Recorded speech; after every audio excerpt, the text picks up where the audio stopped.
Hello and welcome to Caleb Can't Read. We're here with a live studio audience, and we're ready to take a look at Jordan's tiny penis. Oh my God! Yes! All right, stop chuckling, fumbling your hands. Put it back away. Oh, shh, it's okay. He's got to do the thing. He's got to go. It's okay. Go. Welcome to Caleb Can't Read.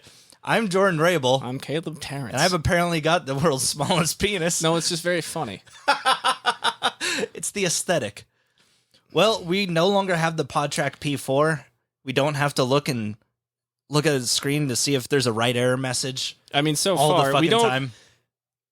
We don't fucking know. Right. Who knows? We got a Rodecaster Pro. We fucking went halvesies on it.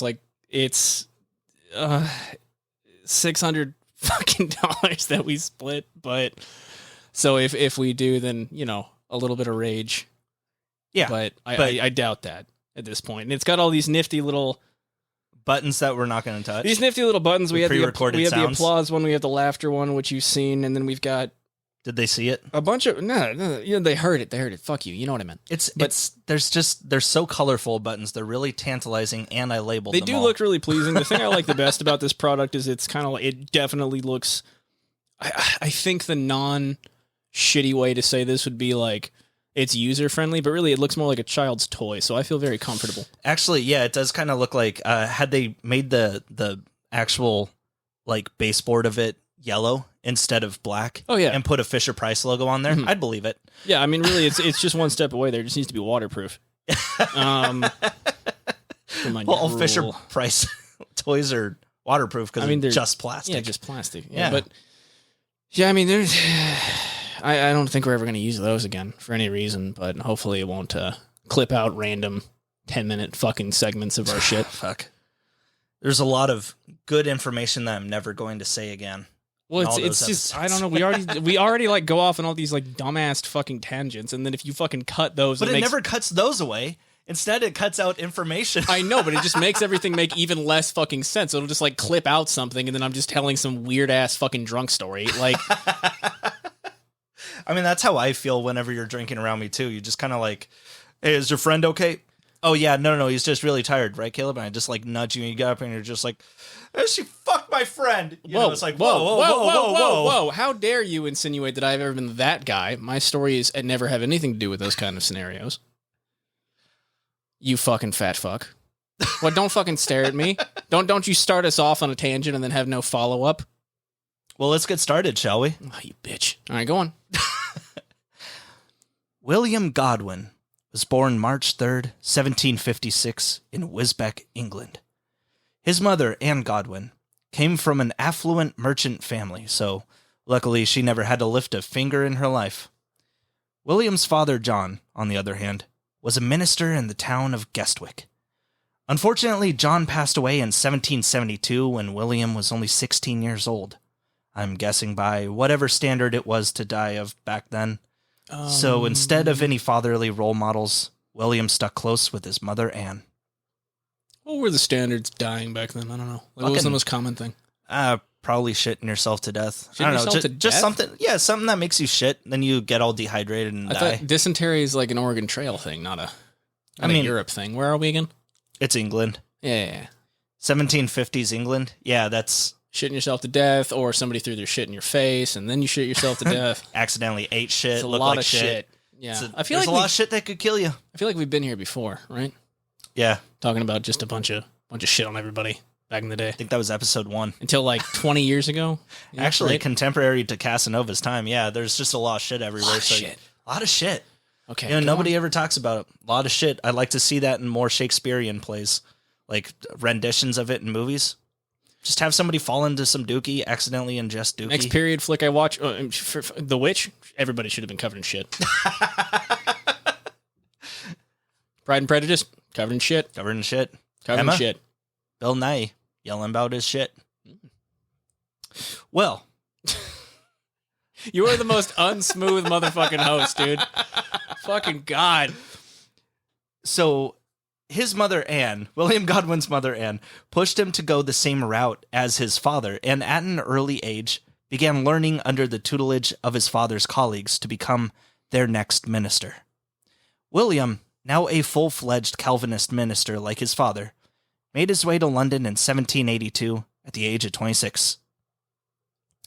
At this point, the different sects of Christianity were... What? 26? Yeah. 26. Back then, that's like being 40 and just getting into something. Yeah, now, isn't it? his midlife crisis was to become a minister, but Okay. he didn't get a choice in it seems. Right. But at this point, the different sects of Christianity were less about who to help and more about who's going to hell and why you should join them instead. And it wasn't really why William went along with this whole minister business in the first place. He was an actual Christian. So although he was becoming less and less a fan of religion, he still went through the motions. But of course, as a minister, William also shared the backroom tables with politicians, where they tell you how they really feel instead of all the bullshit they say on stage. All right, crowd's gone, everybody. Time to go to the strip club. Let's go. I don't have any cash. ATM's there, buddy. Don't be a pussy. Honestly, if we had a politician that would just like nut up and like go to the Portland strip clubs and just start handing out business cards and shit, like friend of the sex workers, it's like, well, he's a guy just like me. What about his bad policies? Doesn't matter. That's not a bad policy. No, it isn't. But I don't believe him, as you shouldn't any politician. Yeah. Well, the hypocrisy of both... I was promised free ones. He said I was going to see the VIP room someday. Ha ha ha.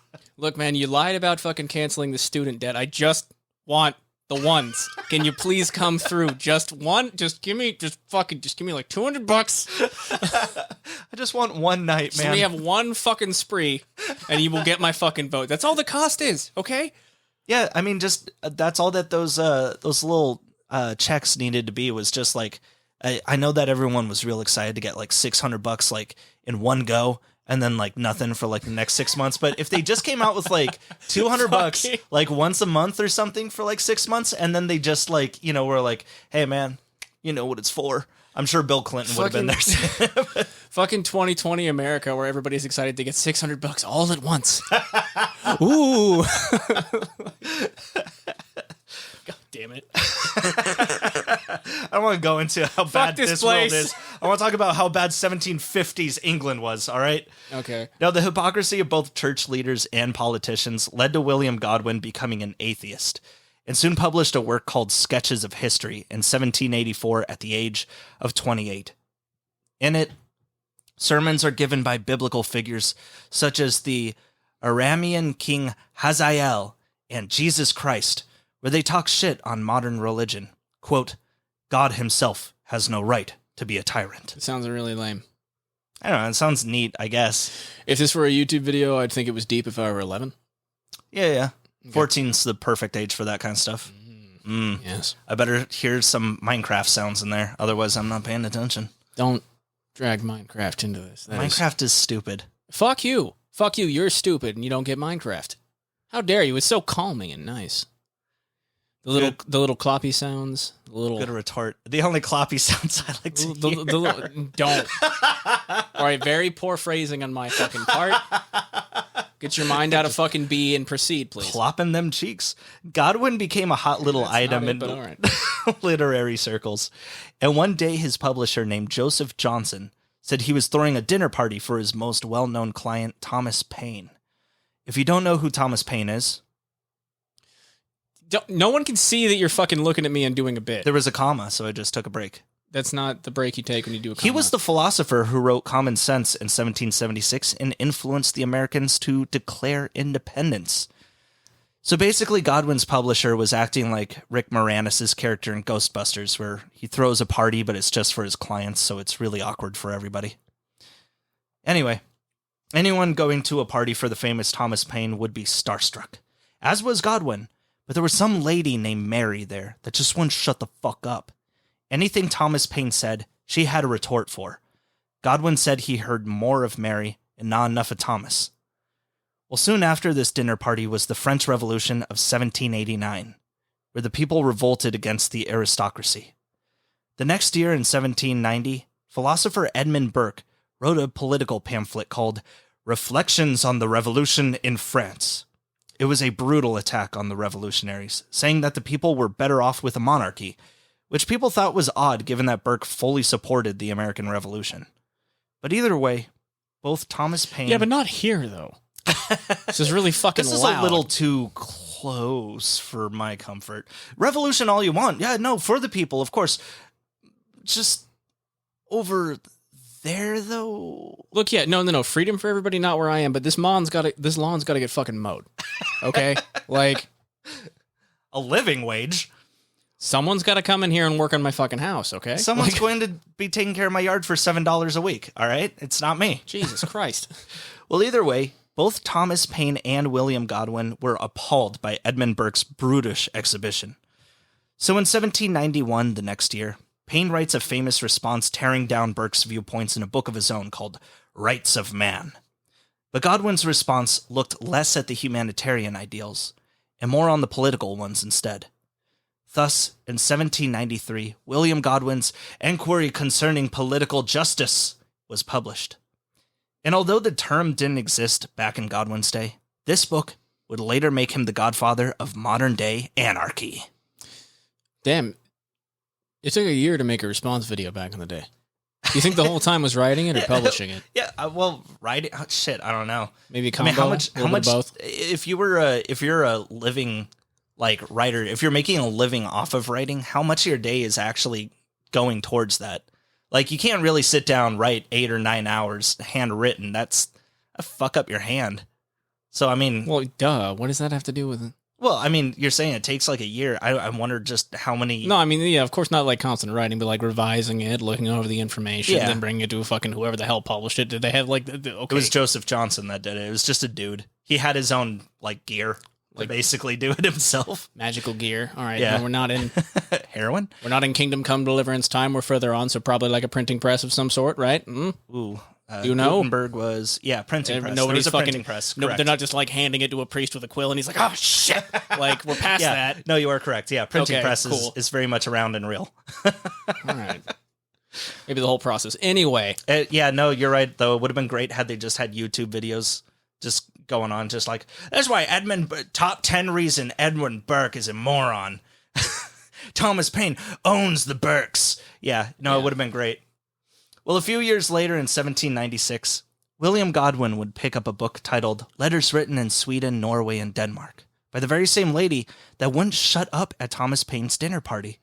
On a whim, he decided to give the book a shot and found he could not put it down. Quote, if ever there was a book calculated to make a man in love with its author, this appears to me to be the book. And fall in love with the author he did. She makes me so mad, but I can't stop thinking about why she makes me so fucking mad. It's the perfect Hallmark movie. I mean, also, you know, kind of, you can just read the work. You don't have to be a creep about it. I mean, there was no picture on the back, so we just had to imagine. And then, like, publish a horny comment about it. Like, you could just, like... a very horny review. Like, we're just at that, like, time in history where it's like, okay, yeah, no, and I'm not going to be able to say I appreciate this woman's work without also saying that I'm sexually attracted to her. The way she talked about the shit under her fingernails really got me going. You know, I didn't find her attractive before, but since she's demonstrated she can write, then, yeah, you know, she might get the dick. That's what they want. Like, well, that woman, and the subject of today's episode, was Mary Wollstonecraft, born April 27th, 1759 in London, England, to Edward and Elizabeth Wollstonecraft. ooh, nice twist, bud. Oh. I'd be going there. Yeah. Mise en scene. Yep. No. En medias res.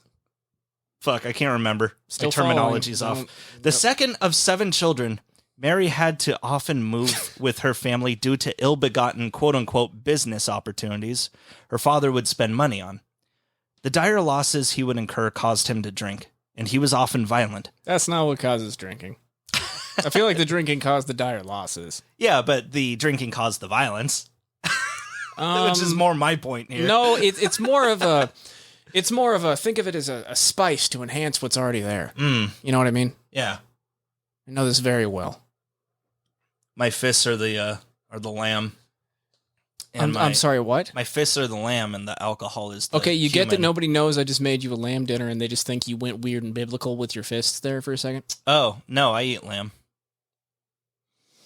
Of course, the main target What the the main target Well of done. Edward's rage would be his wife, Elizabeth, but he dare not hit his children. So to save her mother, Mary would often play dead weight in front of her mother's door so her father couldn't open it. He would push or pull on the door, but it wouldn't give way for Mary. And she did this throughout her adulthood when she was still living with them too. She got very good at learning her father's signs of drunkenness and would make a mad dash for the bedroom door. Yeah, when he starts, grasping whatever chair he's sitting on extremely tightly and starts hyperventilating, I know I got about 2 minutes. She just hears the, uh-oh, what's that? Oh no, what is that? She has a friend over for a sleepover, just like casually explaining the system, like, oh, no, hang on, I'm sorry. No, wait, here he goes. I'm going to have to go stand over here for about an hour. Do I hear somebody weeping and masturbating? No, I better get back to the bedroom door before my father gets there and beat his wife. Just amazed. She's like unshaken. She's been doing this for years, going over to the fucking door and standing in front of it like, no, you're not concerned he's going to throw you out? Nah. He would never hit me. So, I mean, that's just a weird image. He may be a terrifyingly abusive alcoholic, but he has rules. So that's really weird to me that she wouldn't just, like, stand in front of the door. She's literally just, like, slumped over in front of the door, and he's, like, trying to open it, and she's just like, you know? Maybe that's part of the dead weight. Maybe the reason he wouldn't go past it is because, like, she's standing on it. I mean, that's what kids do. Hang on. She's standing on it, kind of leaning on it, and then the first time he went up and he was like, get the fuck out of my way, and then she just absolutely ragdolled her head into the fucking floor. Good man. Then he would have been like, all right. Yeah, I don't know. I mean, it could be. I mean, but I find it weird that she's like in her 20s and she's still doing this shit where she's just dead-eyed slumped on the floor and he's just like, God damn it, Mary, come on. And she's just like, no. Yeah, like that's something kids do at Target when they don't want to go. Like they just go dead weight, What? What? We may have made light of the scenario. The longer we draw out this bit, maybe we should move on. Well, when Mary was 25, she convinced her sister Eliza, who married into a similar situation, to leave her husband and baby behind. It may sound harsh, but Eliza was forced to have this kid, and she had major postpartum depression because of it. And Mary set up all the arrangements for her sister to flee, which she successfully did. However, because she was a woman running away from an abusive marriage and would rather die single than marry again, Eliza was seen as an outcast for the rest of her life, eventually dying in poverty. Back then, She's been touched. Yeah, no. Just no used pussy. No, gross. No. God damn, dude. I think she's a stray. Where's her collar? Yeah, check for a chip. Yeah, no, I don't think so. How old are you? 19? What? Old maid. Growing up, Mary would rely on the charity of two friends and their families to get by, since her own home was such a wreck. The first was the daughter of a school teacher named Jane Arden. Her father taught her the basics of philosophy and writing, things women typically weren't going to learn, which she soon found a love for. Mary's other friend was a woman named Fanny Blood.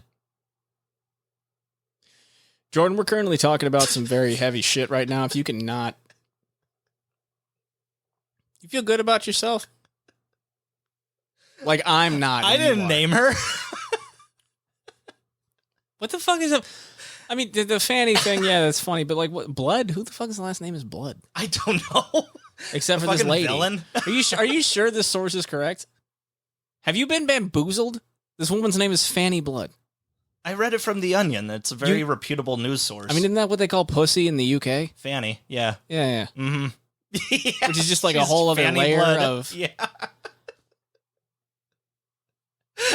Yeah, sure it is. Can we not do the equivalent of laughing about 69-420 when we're talking about like incredibly intense domestic abuse? Well, don't be talking about it then, because that's funny too. Now, networking through Fanny, Mary Wollstonecraft managed to land a job as a governess for the two little girls of a rich Irish family, the Kingsboroughs. While there, Mary whiled away the hours working on what would later become her first novel. But after not being able to endure the terrible bitchiness of the children's mother, Mary said fuck it after just a year of servitude and went home to care for her dying mother instead. And her mother did soon unfortunately pass, her last words to Mary being, "A little patience and all will be over." did that work out for dealing with her dad? After her mother's passing, I don't know. Don't think that was good I don't advice. think it's going. I don't think she's going to take that advice. Well, I mean, since she's been married to her since she's like, you know, like 28 or something at the very least, you know, just like 28 years of abuse, just like, oh, it's almost there. Almost time to go. Almost. It's all worth it. Fucking God, dude.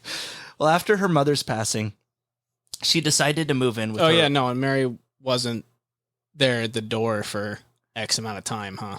That's true. I would say that she died of an illness. Fuck. I don't know. So after her mother's passing... I mean, either whether or not she died of an illness, that was horrific until she did. So. Oh, yeah, it was an awful life. God damn. After her mother's passing... Caleb can't read. Fart wiener. Yeah. God, fuck. Okay, maybe the soundboard can stay. After her mother's passing, she decided to move in with her old friend Fanny Blood and become a full-time author. Stop it. Instead of returning to the Kingsborough Her mom family. just died. Stop laughing about Fanny Blood. At least my best friends were here by my side. Fart and Toodles. This is a rough situation. I don't care if the name is Dick Fart. You fucking keep it together, man. It is my husband, Dick Blood. Yeah, that would be an exception, but it's not where we're at. So please, just do your becomes not job. a full-time author. And this was a radical idea for Mary's time because, frankly, there weren't too many women authors, and if there were, they certainly didn't make a living doing it full-time. Yeah, they'd take like dude names, right? Oh, yeah, a lot of times. Yeah. But she wouldn't do that. Now, Fanny and Mary always got along super well due to their shared love of learning, as well as their radical feminist belief that women were actually equal to men in intelligence if only you'd let them go to school. And Fanny and Mary actually managed to get... I personally take offense to that because I'm equal in intelligence to the rest of you and I haven't been to school. So... You're equal in intelligence to some... Thank you. So yeah, they managed to get they managed to get a school for girls set up while they were in their early 20s. The girls that attended their school wouldn't just learn the things women were supposed to learn, like sitting with a straight back and dancing, but real things like philosophy and science. Unfortunately, this was the 1780s. Not everyone shared their sentiment for women's equality. So with a short attendance list, the school closed soon after it opened. However, they did try again, and this time it was successful. But soon after the school opened, Fanny got pregnant, and her husband made her move to Portugal for her health. For her health? For her health. For her health. You sure about that? They did this weird fucking thing where it was like, they cared about the density of air and shit and how good it was for your blood. So you think it... You don't think it had anything to do with her involvement in a school for educating women that maybe you didn't like? You don't think that was a little... Well, there's good air quality out in Kent. No, let's go. Just Portugal. tensing up the hand on her shoulder, like the air is better out there. Like, I don't know, man. When Mary dipped out to follow Fanny, this school failed as well. And unfortunately, in November of 1785, Fanny Blood passed away during childbirth. There, not going to be mentioned again. Good job, you held it together. Over the course of the next year. You held it together for someone fucking dying, Jordan. Over the course of the next year, Mary Wollstonecraft would begin a new writing project, part of a popular genre of literature called the conduct book. It's exactly what it sounds like. A conduct book was a book that tells you how to conduct yourself. So, how best to be a Christian man, how best to appear more confident. They were basically self-help books. Now, usually any of these books geared towards girls would be like how to go to the theater or how to play cards. Basically nothing that would go against the social norms of the time. Instead, Mary's book was meant to be read by single mothers or women who were out on their own. How to play cards? Yeah, basically, if you were a chick back then, they would just be like, you know, you're not doing anything all day. You're going to be playing solitaire eventually. They weren't like, hey, you should be doing something useful. Like, why don't you knit something? Like, they were like... I mean, these women, typically, they had, like, maids and whatnot around anyway. Okay. I mean, I'm sure that they learned how to knit and stuff, when they wanted to pretend to be poor. Are we talking about like, is this your card or? No, they were really fucking good at shuffling cards. Oh, okay. I'm serious. That was like a high class. That was a thing to do back in the day. Is like throwing them back palm to palm and shit. Yeah, it's like, fucking just being gangster up on the table about that shit. That's what it was. Like that's what it was. It's cool as shit. Just like, oh father, Jonathan's coming over again. Just fucking behind him, flips, fucking bridging them, just fucking around the shoulder, like weird ass fucking gender norm. All right, let's. Well, Mary's conduct book, it would tell you how to deal with real life things, like how to deal with a shit-headed child, what to do if your kid is getting married, how to balance your finances if your husband fucking dies, even how to breastfeed, which back then was shocking to even mention. Well, Mary publishes... Wait, really? Yeah.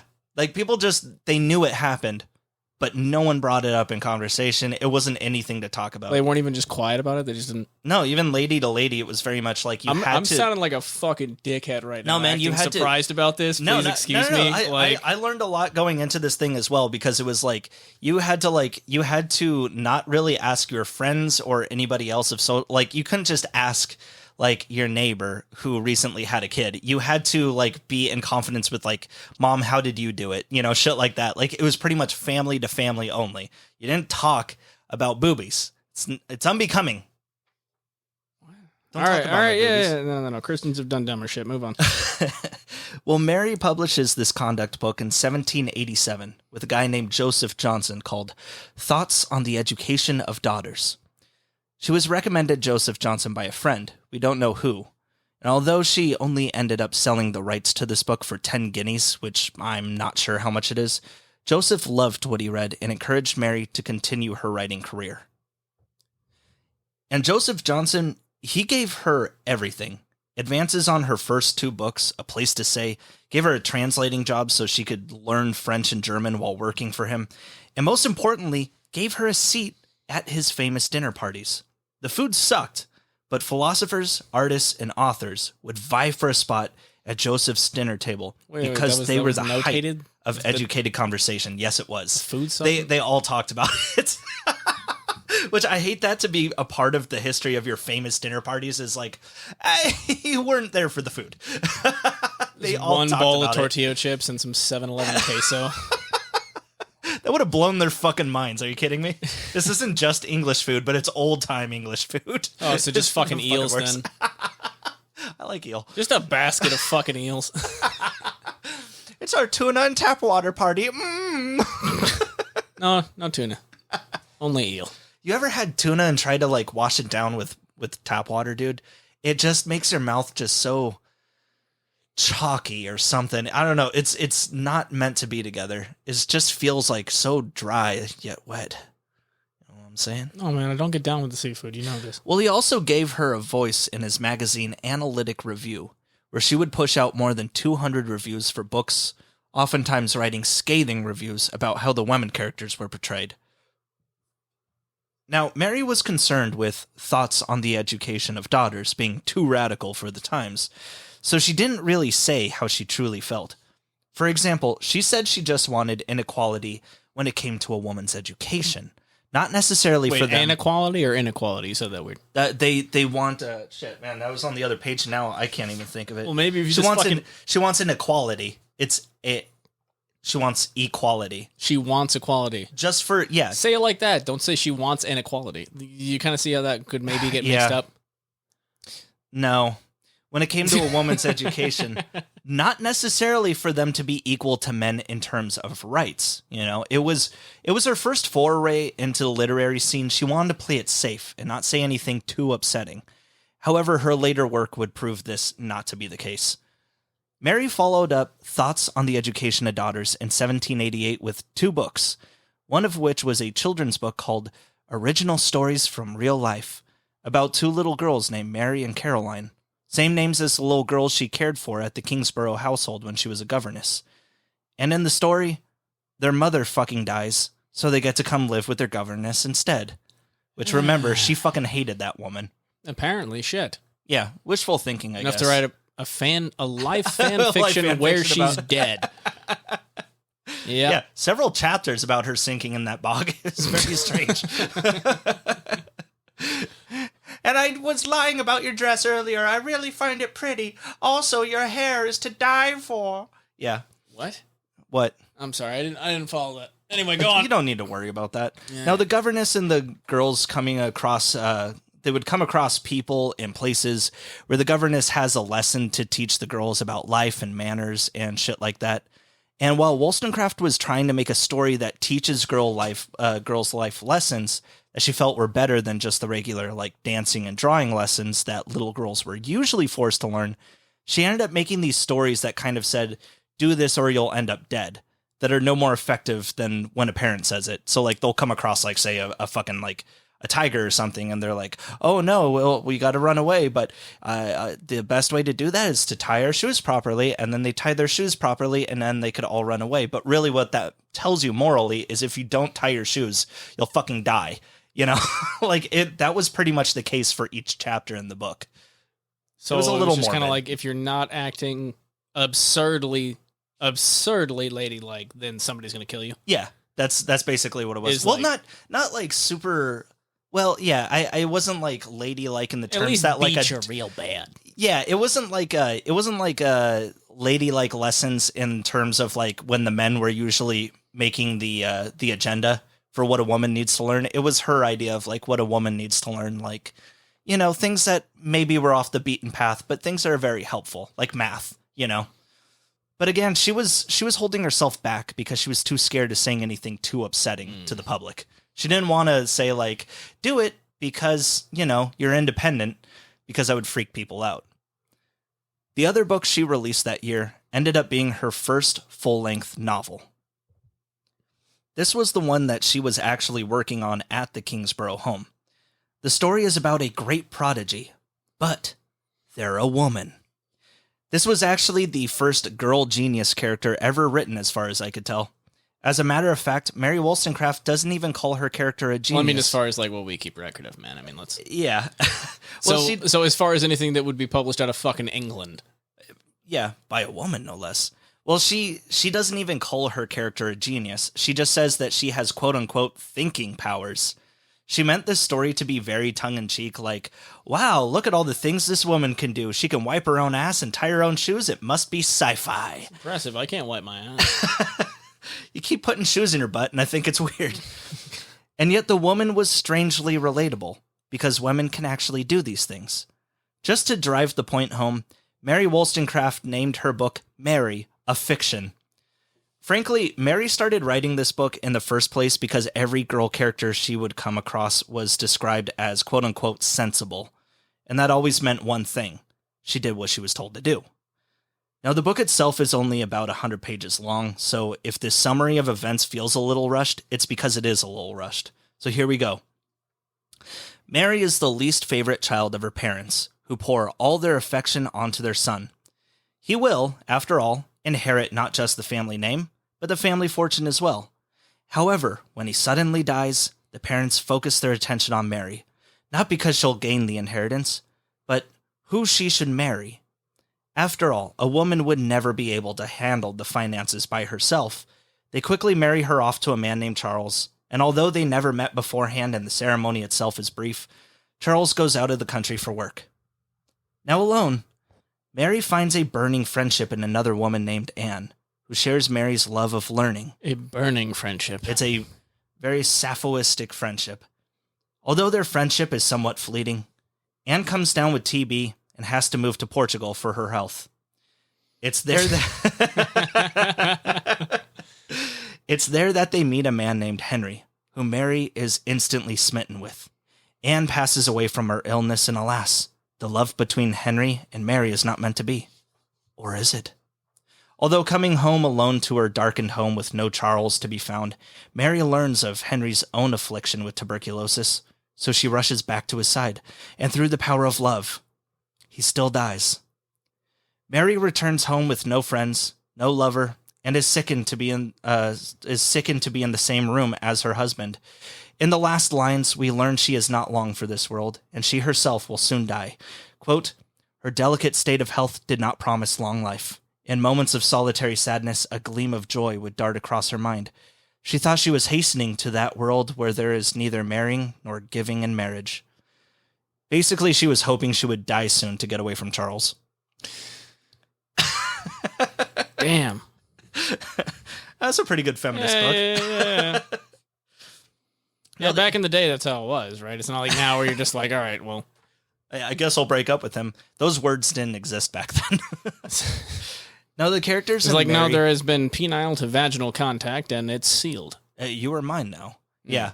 Or I have just decided that it should be like that. So I think you got me a. Is this a choker? It is a collar. Now, the characters of Mary were, of course, drawn from people Mary Wollstonecraft knew in real life. Anne is, of course, Fanny. It's a little funny how she depicts Anne in this. She's a little condescending towards Anne, like she's very aloof and not all there. But yet, Fanny meant everything to Mary in real life. Some speculate that the writings Mary Wollstonecraft made talking about Fanny were a little too praiseworthy. Like maybe Mary felt Fanny was more than a friend, and she feels the betrayal of her marriage led to her death. You look like you were going to say something there. You don't... Yeah. Yeah. I mean, yeah. Hey, maybe. It's also very obvious. Yeah, it's fucking... Yeah, come on. Come on. Yeah, come on. Hey. In my fan fiction, come on. Hey, look at it. Look at it. Come on. Yeah. Yeah. It's also very obvious that Mary's mother in the story is actually based on the mother to whom she was a governess for, if you ever looked into Mrs. Kingsborough's life. A lot of parallels would be made between the two, especially the thought that both the real-life Mary and fictional Mary shared about her mother caring more for her dogs than her own children.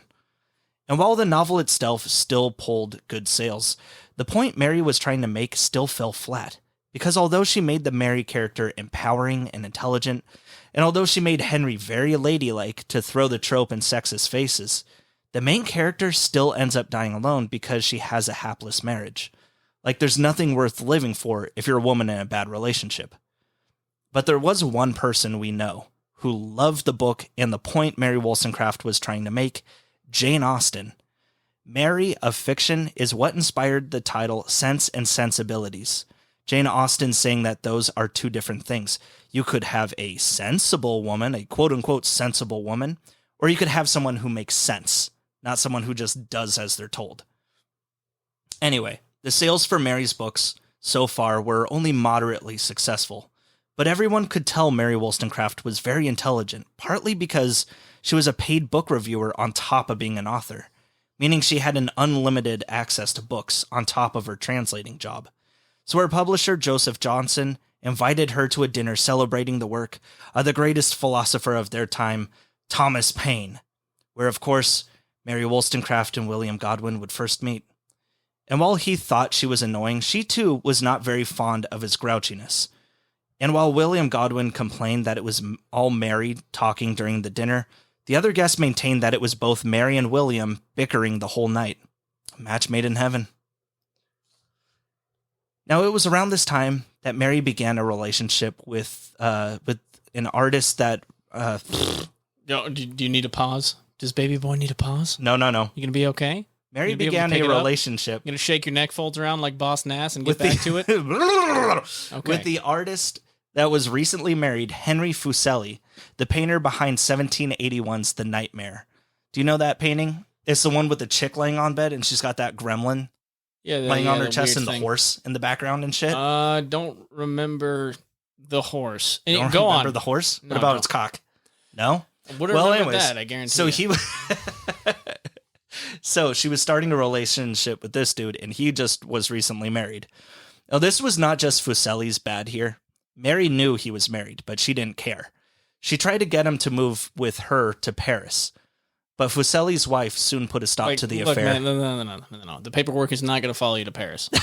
It's like 17-something. Don't worry about it. Yeah, exactly. I was going to say, there's no fucking paperwork there. You're a famous artist. You got money. Buy a new fucking house. Yeah, who cares? Well, she's going to be mad until she realizes, oh, shit, I got this house. Well, Fuseli's wife soon put a stop to the affair and made him cut off all contact with her. Fuseli later said, quote, "I hate clever women. They are only troublesome." It's not her fucking fault, like, on her own. Soon after their breakup... It's the fault of two clever women. Yeah. Maybe just you, because you're a dummy. He was very ladylike. What? Oh, yeah. Why are you saying it like Dapper that? little hands. Whoa. Pouty lips. Soon after their breakup... Do you have source material for those statements, Jordan? My fan fiction. Soon after their breakup, Mary read Reflection on the Revolution of France by Edmund Burke, which was mentioned in the beginning. Well, just like William Godwin, Mary wrote her own political pamphlet in 1790 called A Vindication of the Rights of Men, in a letter to the Right Honorable Edmund Burke, occasioned by his reflections on the revolutions in France. Basically, it said that Thomas Paine's book, Rights of Man, was correct, and that Edmund Burke could go fuck himself, just like everyone else had. But Mary was particularly disturbed by what Burke had to say about the peasant women of France. He said Marie Antoinette was surrounded by, quote, furies from hell and the absurd shape of the vilest of women. Mary responded by saying, quote, probably you mean women who gained a livelihood by selling vegetable or fish who never had any advantages of education, you fuck. That last part may have not been in there. You could have just left it in. Nobody would have been the wiser. The first fuck bomb. And a little side note here, but I found this really interesting. Joseph Johnson was originally going to publish Thomas Paine's Rights of Man, but backed out at last second due to some threats from some of the king's agents. So Thomas Paine had to go with someone else. Both that publisher and Thomas Paine got arrested for their views on how people could do better without a king or queen. And Joseph Johnson raised funds to get Thomas Paine out of jail. But because Joseph was publishing other works that were supporting the view of Thomas Paine's work, that landed him in jail himself. He was forced to testify against Thomas Paine in his trial after probably a bit of light torture. Anyway. Poquito. Yeah. A little light torture. Oh, don't put the screws in my penis again. The reception to Mary Wollstonecraft's... The fuck, man? What? Not you? I mean, I was just going to make like a not sanitary joke because of all the poop, but you had to put it in your penis? I'm not you had to take it there? My penis, you disgusting animal. All right, my bad. The reception to Mary Wollstonecraft's A Vindication of the Rights of Man was good, but William Godwin still called it, quote, illogical and ungrammatical. The first edition to A Vindication of the Rights of Man was published anonymously, so the critiques Mary got in literary journals gave her an even intellectual ground because no one knew it was a woman who wrote it. Like, she could have a reasonable conversation with anyone who wanted to debate her through the editorial section. But when Joseph Johnson put her name on the second edition, everyone knew these were a woman's views and all hell broke loose. Just like very, very, like... detailed descriptions of like, okay, well, you like getting ready for the debate and everything, and then just realizing she's a woman, being like, oh, thank God. Oh, I don't have to do anything. I put so much work into this. Well, this is going straight into the trash. Like, most reviewers were upset that all this thinking was being done by a girl. Quote, the rights of man asserted by a fair lady. The age of chivalry cannot be over, or the sexes have changed their ground. This immediate 180 in the face of critics pissed Mary off to no end. So she wrote a book in 1792 called A Vindication of the Rights of Woman, with strictures on political and moral subjects. This is one of the earliest works of feminist philosophy, and boy did she go the fuck off. Quote, a false sense of education gathered from the books written on this subject by men who consider females rather as women than human creatures. Like, she calls women who go along with the norm of just being pretty and stupid spaniels and toys. well, you can actually start every paragraph of this book by going, oh, I'm sorry. Like, oh, I'm sorry. Are women taught from their infancy that beauty is a woman's scepter? The mind shapes itself to the body and roaming around its gilt cage only seeks to adorn its prison? Believe it or not. Okay. Did you get a little hard? No. Believe it or not, when A Vindication of the Rights of Woman came out, it was a huge success. People loved it. It was just feminist enough to be considered a good change. Like, she wasn't calling for equal rights, just equal education. Still, my favorite critique from someone was, quote, if women have rights, why not animals too? Whoa. God damn. His name was Sir William 4chan.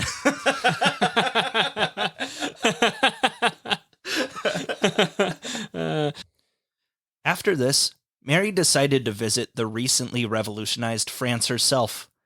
There she saw the people flourishing under their own rule for the first time in a long time. But as you may know, happiness was short-lived after the revolution. Power traded hands multiple times, and Mary was quick to find out maybe she didn't like it there as much as she thought it would. At first, she was free to come and go into the country as she pleased.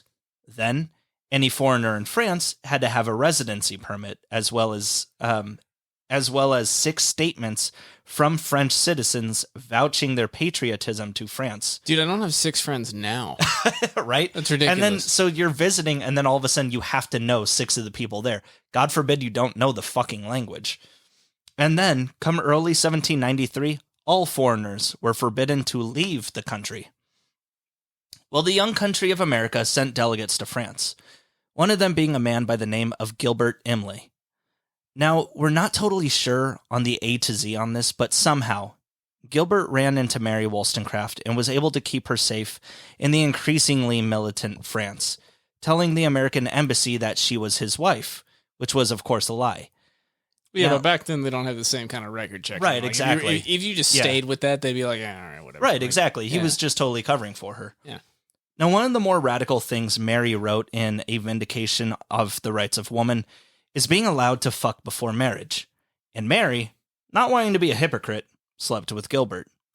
And apparently this uncorked something in Mary, who apparently became a bit of a sex freak. Like, she states it quite a bit in letters. I mean, it's pretty fun, so. Right, yeah. Yeah. This led to her first child on May 14th, 1794. Her daughter, Fanny Imlay, conceived in a toll booth. Pretty quickly after Fanny's birth, she wrote about that too. No, well, I mean, shut the fuck up, though. It's like, no, especially back then, like, you have no fucking way of confirming. No. But they both believed that was the case. I'm not sure. I didn't look up her planner for how early and often they fucked. But yeah, they said it was in the toll booth. Yeah, and then it's the only time we fucked. 100%. It's the only time I can get hard is in a toll booth. So. Of course, the public has to be watching. Yeah. Well, pretty quickly after Fanny's birth, Gilbert was like, "You stay here. I'll come back after a quick trip to England." And completely ghosted her, of course. She was stuck by herself in France for about a year before she managed to get a visa back to England. I abruptly don't like sex as much. And just by happenstance, as Mary was walking down the streets of London with her newborn child, who should come galloping by on horseback but Gilbert Imlay? And of course, he's so happy to see that. He just, oh, fuck, okay. That fucking sucks. London was the largest city on the planet back in the day. You're just rounding the corner on horseback, right? And you're like, no, there's no fucking way. Like somebody tells you, like, hey, I heard Mary was back in town, and you're just like, there's like 1 billion people in this city. There's no fucking way I'm ever going to see that woman again. Just there you go. Just, Gilbert! Just, oh, fuck. Hey. Oh, man, now I have to deal with the consequences of my actions. Now, I'm not entirely sure what the following month of their living together was like, but after her return to London, Mary tried to kill herself. Oh. Somehow, Gilbert saves her. That's all Mary would really say about it. We don't know the circumstances. She just says he saved her. And what do you know? Gilbert tells Mary that he has a task for her that'll save the relationship. Take that kid and this maid and look for a stolen treasure ship of mine in Scandinavia. And she was like, you know what? Based on my past experiences, we're going to do this. Checks out. This checks out, yeah. Apparently a part of Gilbert's a part of Gilbert's many failing businesses was dealing in boat sales, and recently he had sold one to a guy who promised to meet him in another town with the money, but instead made a run for Scandinavia. So, believing that finding her boyfriend's ship would bring them closer together, Mary left for Scandinavia on basically a snipe hunt. She went on a search through Norway, Denmark, and Sweden, trying to hunt this guy down in over 20 different cities, and of course came up on basically nil. When Gilbert failed to meet with Mary and their daughter in Hamburg, Germany after 3 months of searching, she realized he didn't care if she succeeded or not. That's when? It had to happen at some point. It wasn't when she's fucking eating seal meat and like fucking baby burning it to her daughter. Like, bleh. Like she's just like, oh, love. Yeah. Her series of 25 letters start almost like an anthropologic study of the people of Scandinavia, mostly talking about how gross their food is and how bad the cold is. But as the realization starts to set in that she and her daughter have been abandoned by Gilbert yet again, the letters become angry, and some believe they were meant as suicide notes to Gilbert. Honestly, reading it, I could kind of see that. Like, I learned about this book before I set out to actually find it and read it, but with that idea, I could potentially see that. Well, when Mary came back home to London 3 months later, after she began her journey, Gilbert... Wait. All that shit only took 3 months? Yeah. Took a fucking year to make a response video. How did this shit only take fucking 3 months? Because she wasn't doing it 2 hours a day at a time. She was doing it again and again and again and again. She jumped around to 20 different cities? It took fucking, what are you talking about? It took like a boat 3 months to get pretty much to another state. I don't know. It was a motorboat, whatever. My bad. Right. Yeah, excuse me. Well, when Mary came back to London 3 months after she began her journey, Gilbert was already moved in with a traveling actress. Soon after, Mary attempted drowning herself in the Thames. Quote, "Let my wrongs sleep with me. Soon, very soon, shall I be at peace. When you receive this, my burning head will be cold. I shall plunge into the Thames, where there is the least chance of my being snatched from the death I seek. God bless you. May you never know by experience what you have made me endure. Should your sensibility ever awake, remorse will find its way to your heart, and, in the midst of business and sensual pleasure, I shall appear before you, the victim of your deviation from rectitude." End quote. She basically said, while you're fucking, I'm gonna be there as a ghost haunting you. I mean, that's one way to take it. Jesus, that was dark. No, she said, in the midst of business and sensual pleasure. That's what she said. Yeah. God damn. Yeah. I mean, I don't know. Shit was just a bit dark. Anyway, go on. Yeah, it's a suicide note.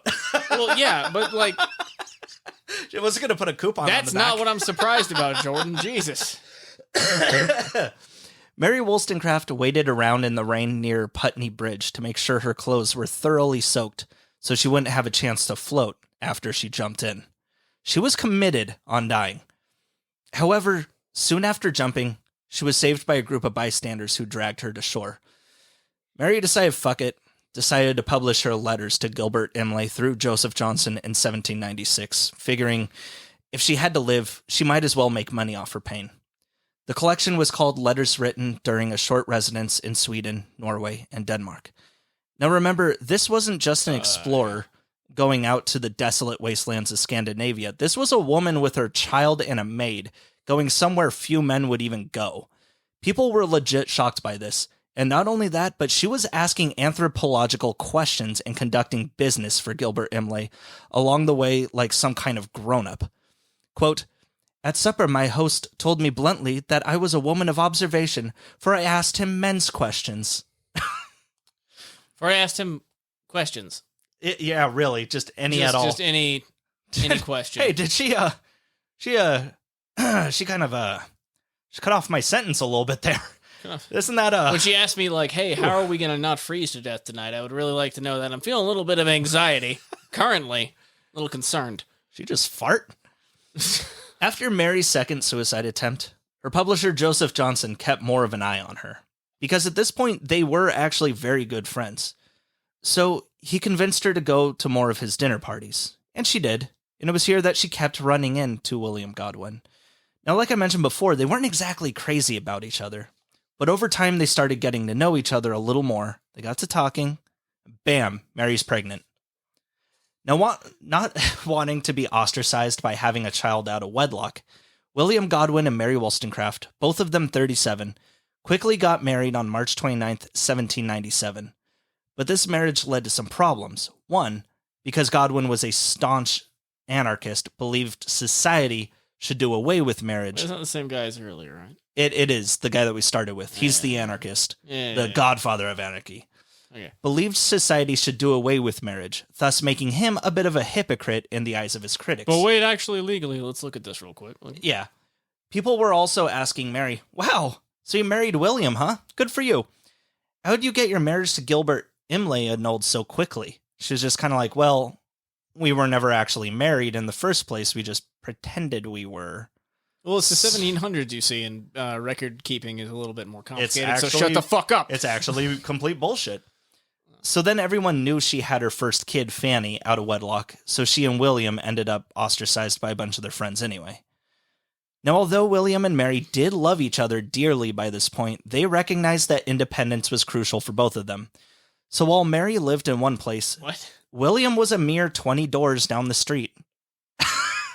I mean, that's just code for, like, they don't get along that fucking well. Oh, no, man, they fucking were... I mean, their letters between one another are insane. They were very in love. Cool, I wonder how different the letters would have been if they were stuck in, like, one fucking place. Yeah, they were smart. Okay. And they would communicate via letters that their servants would deliver back and forth. I looked it up. It's like a 15-minute walk one way between their houses. It just got to suck, like, constant back and forth, just, like, passing to other servants on the way. Hey, Frank, Jerry. Like, it just seems like maybe an easy job. Good for, what are calisthenics? Calisthenic? What is that? No, move on. Is that a heart thing? No, dude. Please move on. And while she was in her own apartment, Mary would work on her next book, which would ultimately be unfinished. It was called Maria, or The Wrongs of Woman. And we'll get to it in a minute because it was also here in her apartment that Mary Wollstonecraft would give birth to her second daughter on August 30th, 1797, marked in William Godwin's journal as, quote, 20 minutes after 11 at night. Mary Wollstonecraft Godwin. William had hoped for a son to name after himself, but since it was a daughter, they named her after her mother. Now, while the birthing itself was a relatively simple process, not all of the placenta was coming out. A doctor was called who thought he had successfully removed it from her, but he unfortunately hadn't. The results of which led to an infection, giving Mary Sr. a very slow death. The last time William Godwin had seen his wife was when she was being moved to her bedroom for the birthing of their daughter, as she didn't want William to see her during the birthing process. He had now been in Mary's parlor room for 11 days, just waiting for her to get better. However, Mary knew she was dying, as her heart had stopped several times throughout the day. So finally, she called William Godwin to her chambers so they could have their last goodbyes. Mary Wollstonecraft had passed away on September 10th, 1797, at the age of 38. After her death, William Godwin and Joseph Johnson reached out to Gilbert Imlay to see if he had any care to raise his daughter Fanny, which of course he didn't. Two of Mary Wollstonecraft's sisters offered to take her in, however, but... You could fucking afford to have, like, a separate goddamn apartment. I feel like you can just, like... I mean, he just... Yeah, no, he totally can. Come on, man. Like, no, he could take care of her, but he's just like, look, as technically her dad, do you want her? Like, but I feel like, yeah, he probably should have had a little bit better sense to be like, fuck the motherfucker, Jesus, I mean, it was just kind of like, dude, I feel like you can, like, set up some kind of goddamn nanny situation. Mm-hmm. Like, what the... Oh, he did. He just was offering it out first. Because, the way that you... the way that you phrased it... Okay. Sir. All right. Hey. Well, go on. Tell me, what did he do then? So two of Mary Wollstonecraft's sisters offered to take her in, however. But William didn't like them, so ultimately Fanny stayed with him. William Godwin, of course... Well, fucking tell me... Never mind. William Godwin, of course, took his wife's death extremely hard. A week after Mary's funeral, he began collecting her unfinished work, as well as conducting interviews with Mary's friends and family, and began a memoir into her life. While doing so, he also ended up publishing his late wife's unfinished novel, Maria, or The Wrongs of Woman. Now, had this novel been published without the memoirs he was working on, this novel would have been immensely ahead of its time. Remember, we're not even to the year 1800 yet. It's the story of a woman institutionalized by her husband at the infamous Bedlam Hospital in London. I'm sure you're aware of how often this was a thing. Just, I'm sick of her, time to get rid of her. All the way through the Huh? What? Were you not aware of that? No. Oh, yeah, no, it was all the way through the 1960s at least. But if a husband was sick of his wife, yeah, he could institutionalize her, no problem. Just on the word that, Just I am a man. Yeah. you just say she's crazy. being a bit wacky. She was just being a great big old bitch. Time to get rid of her. Yeah, you could just throw her in an institution. That was the thing. That's where the term hysteria came from. It was a woman's disease. What does she have? Nothing that's verifiable, so therefore hysteria. She had nothing that I like. Yeah, that's right. Her boobs got saggy. Whoa. This story was incredibly honest about how many women were suffering without any rights. And this was Mary Wollstonecraft's most researched book yet, partly because she was interviewing women who had this happen to them at Bedlam Hospital. By the end of the 18th century, this place had buckling walls, a leaky roof, and a pretty high kill rate due to nothing other than negligence.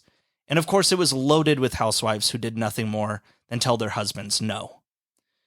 In the preface for The Wrongs of Woman, Wollstonecraft tells the reader to think of this less as Maria's story, and instead let her be an avatar for all women. Maybe not all women will go through this, but enough do that this should be seen as at least a little concerning to the public. And Mary, wanting this story to be respected, looked for a female publisher, someone who would really understand. But unfortunately, as rare as it was to be a full-time female author, it was even tougher to be a female publisher, so ultimately, she just went back to her old friend Joseph Johnson. The story is about Maria, who had been raped by her husband, something that regrettably a lot of people today don't believe can happen, and after giving birth to the child, tried to run away with the kid many times, but her abusive husband always manages to hunt her down. Not wanting to deal with her anymore, he has her committed and her child taken away. While there, Maria makes friends with a woman named Jemima, who was essentially sold into another family to be a servant because her parents owed money. Women really were little more than slaves at this point. As Maria puts it, quote, "A wife being as much a man's property as his horse, she has nothing she can call her own," unquote. Well, of course, the man of the house she works for takes a liking to Jemima, rapes her several times, and when she ends up pregnant with his kid, the missus kicks her out the door. With nowhere to go and certainly not being able to care for a child, Jemima gets a back alley abortion and becomes a prostitute. Again, these were accounts from people that Mary had interviewed at Bedlam. Now, the story itself was never finished, but Mary had notes giving 3 options for the ending. 2 of them bad. The good ending is that Maria manages to escape with Jemima and they live together away from their abusers, the end.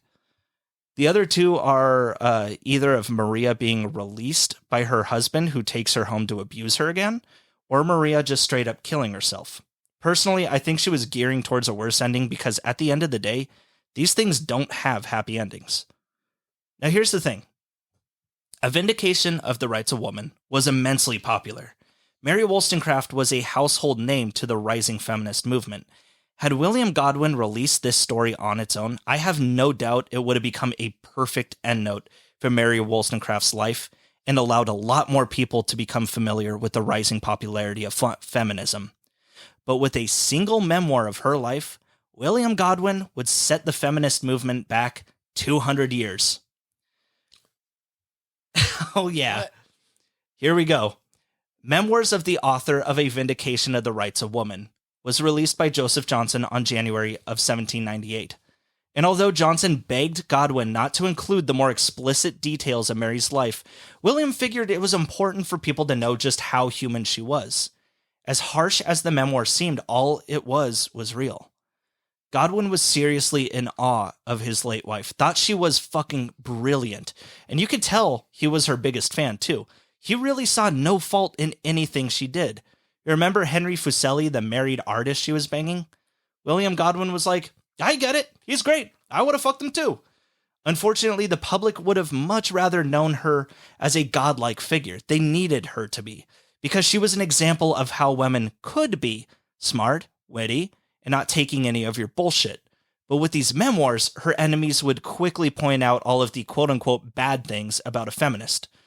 Children out of wedlock, putting your kids in dangerous situations. I kind of feel like they would have done that regardless of what was going on. Right, but nobody knew that. It wasn't publicized. They would have fucking found something. I feel like just like paying her is like another fucking adult.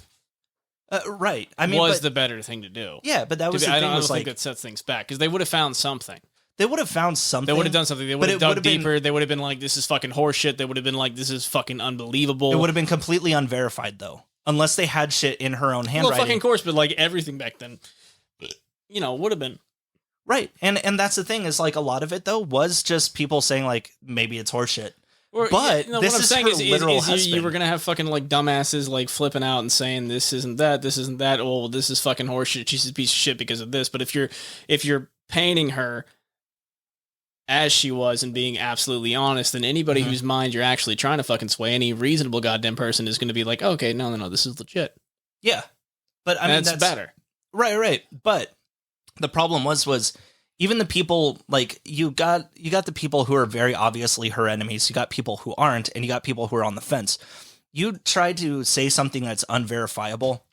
You got some people on the fence that are saying you're trying too hard and jump over to the good side. And some that say, maybe you're right, I'm jumping over to the bad side. But you have her literal late husband giving you every detail of her life where she's got, children out of wedlock, putting your kids in dangerous situations, 2 suicide attempts. William forgot that people wouldn't see Mary as a person because in this time period, women weren't people.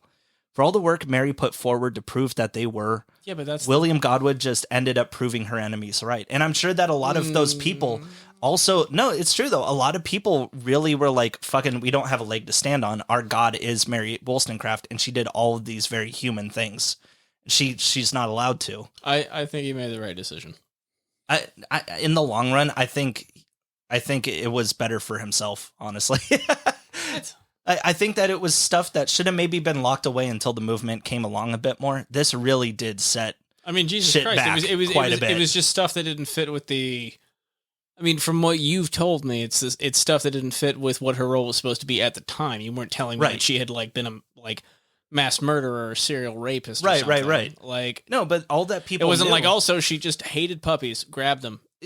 Fucking, molested them, then drowned them in bathtubs. That was the whole thing, though, was that people only knew her through her works. People were attacking her not based on anything from her life, but from her standpoint, saying maybe women ought to learn math. They were like, fuck, no. Like nobody knew any of this shit. And when people were like, no, I think it is important women should learn math. Take a look at Mary Wollstonecraft. She's very obviously a very brilliant lady. Everyone loved her work of vindication on the rights of woman before they realized it was written by a woman. I think that's saying something. And then they go, 2 suicide attempts, huh? And they're like, fuck, obviously crazy. But as it's presented, the suicide attempts are, Oh, yeah, absolutely. Like, it's because of this. Right. Like, but that's what I mean. It's like, she was very much a human person. Like, fuck, a lot of people would have made those decisions. But it's because most of you at this point are more understanding with the family dog than your fucking wife. Yeah, but that's exactly it, though. Right now, we see that as a human decision made by anybody because both men and women are people. However, back then, it was like, okay, well, God made you this way. I know. Learn to shuffle the cards. I know. I just don't agree that was a bad call to make. Personally, I think that was the right call. I think that was the good thing to do. I don't think it sets. All I'm saying is that there were consequences to it. All right. Okay. That makes sense. Of course, there were consequences to doing something that fucking mattered. Yeah. Yeah, but no, I agree. I mean, especially where he was coming from and all this, he had nothing but the utmost fucking respect for Mary Wollstonecraft. He fucking loved the shit out of her. I mean, yeah, obviously. And he fully agreed that she was a person, but he was maybe the one guy that did, So yeah, he fucking met her at a party, fucking crushed on her for a while, and then met her again and was like, hey, let's do it like Dante and not run into each other ever again. I'm just going to masturbate about you for the rest of my life. But this was also Godwin's last chance to say, man. This was also Godwin's last chance to say fuck you to the people he felt deserved it. When Mary Wollstonecraft released letters written in Sweden, Norway, and Denmark, she didn't mention Gilbert's name. She just called him my love and shit like that. But with these memoirs, Godwin called him right out by name. He also claimed that Mary's friends knew exactly the circumstances of her first child, that Mary and Gilbert weren't married, but only when it became common knowledge did they all turn their back on her. Regardless of any intent Godwin may have had, people began dropping the Wollstonecraft name. She was no longer someone to look up to. People were ashamed of her. Mary had 2 sisters that lost students at their boarding school because of their association with her. One critic talked about the fact that Mary had slept with 2 different guys as, quote, 2 or 3 instances of action often decide a character as well as 1,000, end quote. 1,000's better, though. Hell yeah, brother! Fuck off. Oh. I did get the hand clap. I'm just really let down. And since the release of the memoirs coincided with Maria or The Wrongs of Woman, that got instantly trashed on as well. Although the book was a fantastic point of contention to the ways women were being treated, people automatically assumed The Wrong of Woman was evidence at how corrupt Mary was in real life, saying maybe she should have been committed herself. When The Wrongs of Woman was listed in a magazine, it was given its own genre, prostitution. Right? I'm gonna give it its own genre. Whore. The fuck? With one name under it, Mary Wollstonecraft. They're really projecting. Right? They're very, very mad. Like, a bunch of female writers, some that at one point considered themselves Mary's friends, started absolutely bashing her in their writings to further distance themselves from her poor reputation. Mary Wollstonecraft had been erased from all feminist record. Her name died out because she was a victim of an unequal society and a bastard who made her question her life, and her reason for living until she opted that living just wasn't worth it. Twice. Mary's works were never reprinted in her or her daughter's time, until the resurgence of the feminist movement in the 1980s, proving that women have always kicked ass and looking for figureheads for their movement. People began searching for early feminist writings, and luckily found Mary's amongst the bottom of the piles. It was only here, 200 years later, that historians went, wait a second, that's really fucking good. And people started wondering why her shit for being so revolutionary was never mentioned. And of course, it all came down to William Godwin showing just how strong Mary Wollstonecraft was, which of course people back in the day didn't see it as.